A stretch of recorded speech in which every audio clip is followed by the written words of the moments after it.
parce que sinon faire un update lecture pour 2 livres, c'est pas très jojo. Malheureusement, je n'ai pas été aussi embarquée que le premier. Et oui, il fallait que je lise un de ces livres au bout d'un moment. Vous savez de quoi je vais parler avec ce tome-là? Hey, j'espère que vous allez bien. Moi, ça va très bien parce que là, aujourd'hui, on se retrouve, je pense que vous l'avez vu dans le titre ou dans la miniature, pour un update lecture. Petit twist cette fois-ci de l'update lecture, c'est que je vais regrouper les 2 derniers mois, tout simplement parce que sur 2 mois, je n'ai lu que 6 livres. Qu'on s'entende bien parler, lire 6 livres en 2 mois, c'est très bien. Sachant que c'est même pas vraiment 6 livres, mais c'est 5, mais vous allez comprendre pourquoi. Mais c'est très très bien de ne lire que 5 livres sur 2 mois, genre vraiment. Mais c'est juste pour ça que je regroupe les 2 derniers mois, parce que sinon, faire un update lecture pour 2 livres, c'est pas très jojo. On démarre ce petit update lecture et je vais y aller de manière dégressive, en mode je vais aller du plus ancien livre que j'ai lu au mois de juin, jusqu'au dernier que j'ai lu récemment. Donc pour commencer, on va partir sur le tome 2 de la saga Better Than the Movie, donc Nothing Like the Movie, de Lynn Painter aux éditions Comet. Alors, ce cher petit tome 2, qu'est-ce que j'en ai pensé? Malheureusement, je n'ai pas été aussi embarquée que le premier.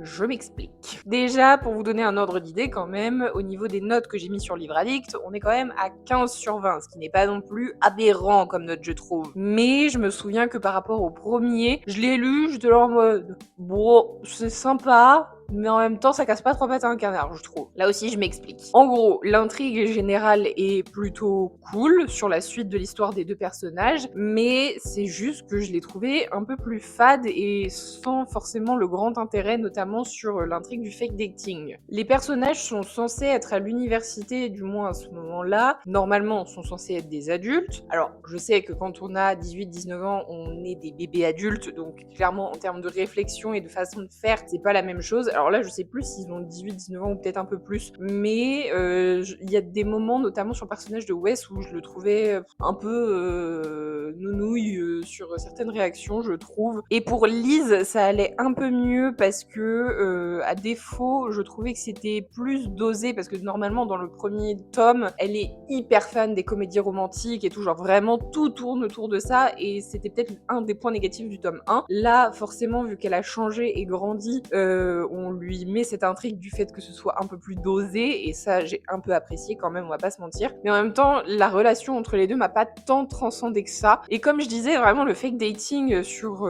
du coup Liz et un autre monsieur, clairement, je l'ai pas trouvé si fifou que ça. Genre, il apportait pas grand chose à l'intrigue pour la relation entre Liz et Wes. La fin m'a quand même énormément touchée avec tout le dénouement et l'explication de surtout de la vie de Wes. Mais je suis restée un peu justement sur ma fin, en mode j'ai terminé le livre, c'était super mimi, mais ouais, il me manquait un truc qui m'a pas forcément plu. Donc malheureusement, même si quand même j'ai mis 15, c'était pas mon préféré par rapport au premier tome. Mais si vous avez des bonnes recommandations à me faire de Lynn Painter, même si apparemment je pense que tous ces livres sont bons, je suis preneuse de savoir laquelle je suis censée lire après avoir lu par exemple la saga Better Than the Movie. Alors je sais qu'il y en a d'autres derrière, mais un livre qui n'a rien à voir avec ça, ce serait super cool, parce que je suis pas du tout contre lire plus de Lynn Painter, hein, clairement. La romance, ça me va très très bien, donc y a pas de souci, n'hésitez pas à me les dire, sachant que je n'ai lu que les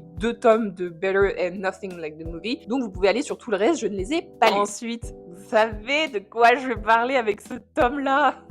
Je vais pas être très très longue, je pense, sur cette update lecture là, parce que j'en ai fait carrément une vidéo complète que je vous mets dans le petit i sur un reading vlog. Mais du coup, ici on est sur le tome 4 de la saga Dream Arbor, donc la maison des pancakes aux fraises de Laurie Gilmore. Comme je le disais dans mon reading vlog, je sais que c'est une saga qui fait un petit peu en demi-teinte entre guillemets, parce que il y a soit j'ai l'impression on aime vraiment cette saga, qui est mon cas, hein, clairement les 4 tomes je les ai dégommés.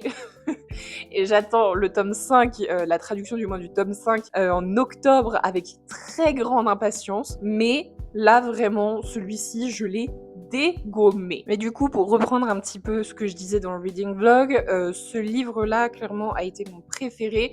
Même si de base c'était pas si bien parti que ça entre guillemets, parce que quand j'ai vu que c'était encore un Grumpy Sunshine comme le tome 1, j'étais là en mode si ça me refait comme le tome 1, parce que on va dire que le tome 1 de cette saga, c'était un petit peu en demi-teinte, parce que Grumpy Sunshine, je suis pas hyper fan non plus. Au final, après avoir lu le tome 1, j'étais très très contente, mais de savoir que j'allais repartir en partie là-dedans, j'étais là en mode pas ouf. Et au final, ce livre a décoché un très bon 19 sur 20, donc je pense que ça va. Mais dans ce livre, je trouve que les personnages sont très bien traités. Ils ont pas ce que les autres romans pourraient être reprochés, je trouve, d'un traitement des personnages un petit peu plus superficiel et qui n'ont pas forcément la personnalité adéquate.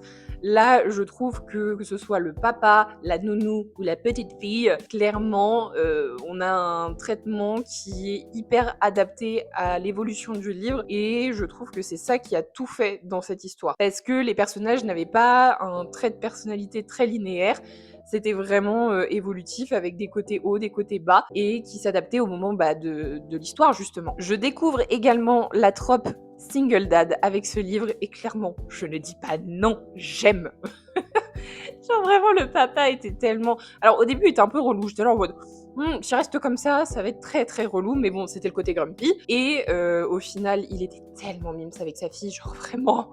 Et du coup, ça ramenait un côté tellement tendre et attendrissant, justement, pour l'histoire, que vraiment, le 19 sur 20 est surmérité, je trouve. Alors oui, il y en a qui l'ont pas aimé, il y en a qui l'ont même DNF, que j'ai vu sur les réseaux sociaux, j'étais là en mode non. Mais moi, je l'ai adoré. Mais j'adore cette saga, parce que je le répète, vraiment, si vous cherchez quelque chose d'un petit peu plus développé, et pas juste une cosy romance, ne lisez pas ça. Genre vraiment ne lisez pas ça. Là c'est vraiment tous les petits clichés d'une cosy romance dans une petite ville et tout. Et ça me suffit parfaitement. Dans tous les cas, moi, dans ce livre, vraiment, je demande pas plus.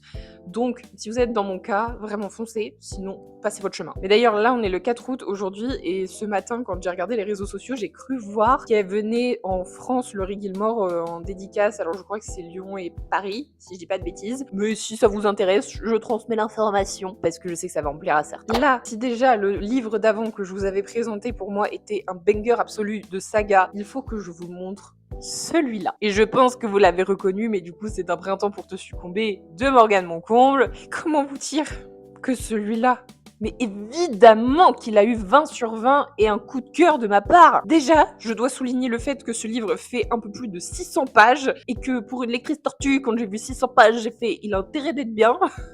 Et clairement, je crois qu'il me semble que je l'ai dégommé en 4 jours. Alors ça peut paraître énorme pour certains, mais 600 pages en 4 jours pour moi, c'est vraiment que je l'ai poncé. Pour l'instant, je n'ai lu que les 3 premiers tomes de la saga Seasons. Je suis pas sûre que j'arrive à lire l'été pour cet été, mais du coup, celui-là, pour l'instant, détrône tout. Si je devais faire un classement pour l'instant, je serais plutôt à forcément Un été pour te succomber, ensuite l'hiver, et après l'automne. L'automne, j'ai eu un gros problème avec celui-là, même s'il était pas mauvais, mais j'ai eu un petit problème avec lui. Quand j'aurai lu toute la saga, peut-être qu'un jour je vous ferai un saga talk complet sur du coup la saga Seasons. Mais comment vous dire du coup que ce livre, vraiment, est un coup de cœur, mais je n'en ai plus les mots. Déjà parce que, est-ce qu'on peut parler de Camille Levesque? Juste Camille Levesque. On n'a pas souvent, je trouve, des green flags ambulants dans les romans, mais du début à la fin. Et Camille Levesque est un homme archi green flag dans ce livre, mais vraiment, il n'y a pas un point où t'as envie de dire « mec, arrête !» Non, je trouve que vraiment, il est tellement tendre, attendrissant, mignon, bienveillant avec Nolia qu'on ne peut pas lui reprocher sa personnalité. Genre vraiment, c'est impossible. Et du coup, à côté de ça, on a Nolia, donc la personnage féminine principale du livre, qui est pour moi aussi un personnage extrêmement attendrissant et que, vu son passif, on a juste envie de l'aimer. L'histoire en elle-même, elle est hyper forte, ça aborde des sujets très très importants, je trouve, hein, comme beaucoup de livres. Les scènes sont très très fortes aussi à certains moments. Clairement, on est d'accord qu'à chaque fois qu'il y avait une scène avec Enzo, j'avais juste envie de lui marrer sa tronche. Mais en même temps, les scènes étaient tellement nécessaires que, au final, heureusement qu'il était là, entre guillemets, mais vraiment incroyable. Et du coup, je parlais des scènes avec Kenzo qui concernaient beaucoup plus Nolia, mais aussi indirectement Camille. Mais on a aussi une grosse partie sur l'histoire de Camille Levesque qui m'a énormément touchée, mais genre vraiment, le passif avec sa maman notamment est très très important et je trouve très bien amené dans ce livre. Donc franchement, Y a rien à dire. Encore une fois, comme la saga Dream Harbor, je pense que la saga Seasons peut se lire en décalé. Du moins, vous pouvez lire le tome 3, puis le tome 1, puis le tome 2, puis le tome 4, j'imagine. Donc en vrai, si vous voulez commencer juste par celui-là, vous pouvez directement. Vous allez être spoil indirectement de certains trucs des tomes précédents, mais je trouve pas ça si flagrant que ça. Donc en vrai, si le tome 3 vous tente encore plus que les deux premiers, foncez! Et si vous avez lu les deux premiers et que vous n'avez pas encore lu le tome 3, mais qu'est-ce que vous attendez? Lisez-moi ça, bon sang! Mais en même temps, comment être déçu de Morgane Moncomble? Ce n'est pas possible. Pour l'instant, je n'ai jamais été déçu de Morgane Moncomble. Et oui, il fallait que je lise un de ses livres au bout d'un moment. Je la voyais tellement passer sur les réseaux sociaux que je me suis dit, vas-y Emma, tente de lire du Abby Jiménez et surtout cet été parce que vraiment pour moi l'été est propice à la romance fois 1000. Donc bah forcément j'ai lu Ne m'oublie jamais de Abby Jiménez. Alors, ce livre m'a apporté quelques clivances. Déjà pour commencer, pourquoi en romance il y a que du Grumpy Sunshine, ou je sais pas, c'est moi qui les attire.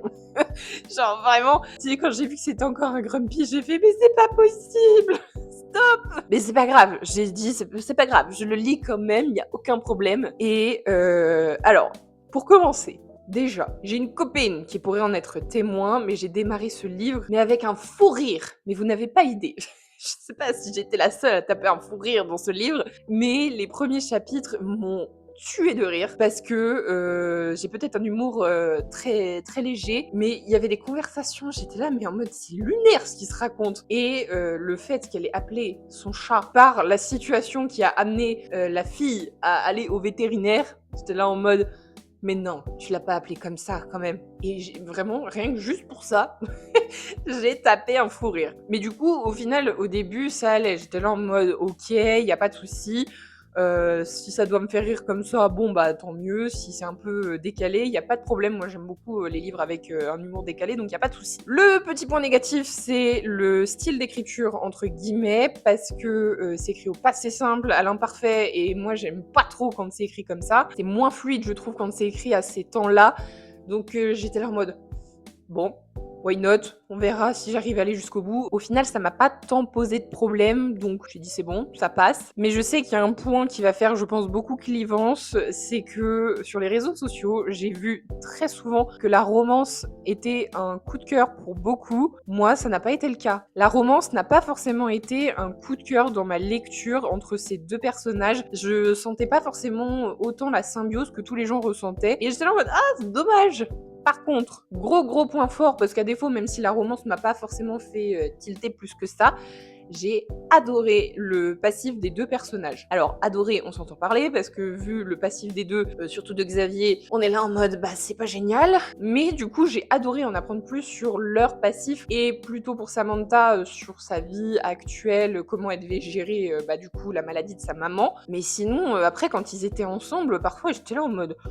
Je suis désolée, mais je me faisais suer parfois quand ils étaient ensemble. Ça tournait en rond. Et il y a même un moment où vraiment au milieu du livre, j'étais là en train de me dire mais les chapitres se répètent pour pas grand chose, il se passe pas énormément de choses. Donc voilà. Mais dans la globalité quand même, le livre reste très bon. Je lui ai mis un bon 16 sur 20, donc c'est encore une fois pour vous dire que c'est du détail, mais du détail qui m'a quand même un peu titillé. Mais je lui laisse quand même un très bon 16 sur 20 avec une très bonne envie de découvrir le tome 2 quand même. Même si je dis pas de bêtises, je crois que c'est sur des personnages annexes, donc on ne reverra pas forcément Xavier ou Samantha, ou du moins peut-être qu'ils deviendront des personnages annexes, mais ça ne me déplairait pas de lire le tome 2, donc c'est quand même qui m'a plu un minimum. Mais voilà, c'était le petit retour que j'avais à faire sur du coup Ne m'oublie jamais de Abby Jiménez. Et d'ailleurs, c'est comme Lynn Painter, comme c'est le seul livre que j'ai lu de Abby Jiménez, n'hésitez pas à me dire lesquels il faut que je lise derrière, parce que je sais qu'il y en a plein et beaucoup qui ont plu sur les réseaux sociaux et je sais vraiment pas vers lequel me tourner, donc si vous avez des préférés,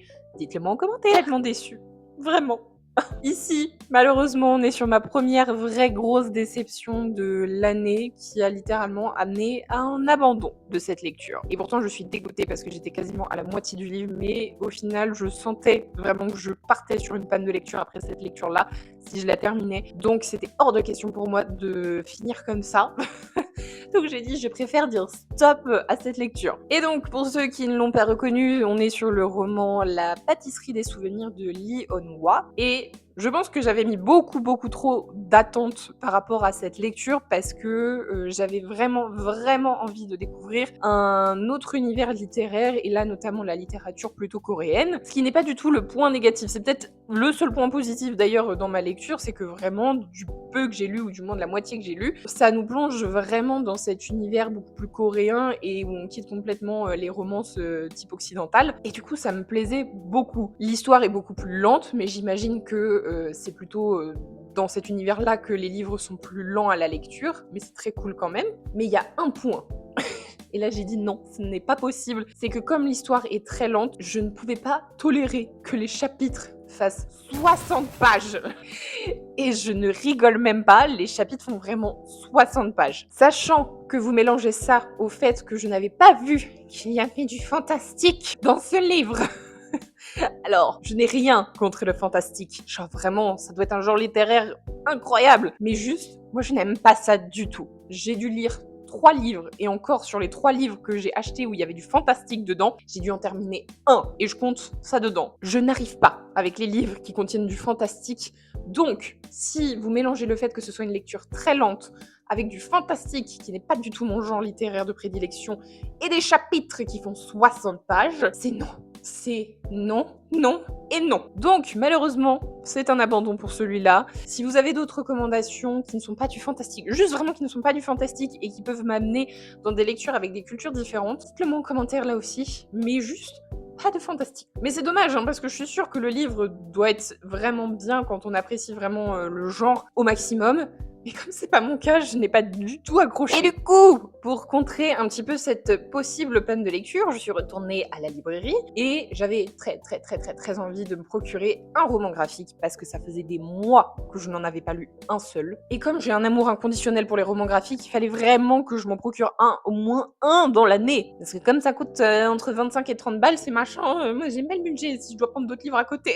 Mais du coup, j'en ai quand même trouvé un et c'est tout simplement Malgré tout, de Jordi Lafèvre. Le livre est énorme, hein, je sais pas si je vais le garder sur mon épaule comme ça jusqu'au bout, mais du coup, on est sur un roman graphique qui m'a beaucoup plu.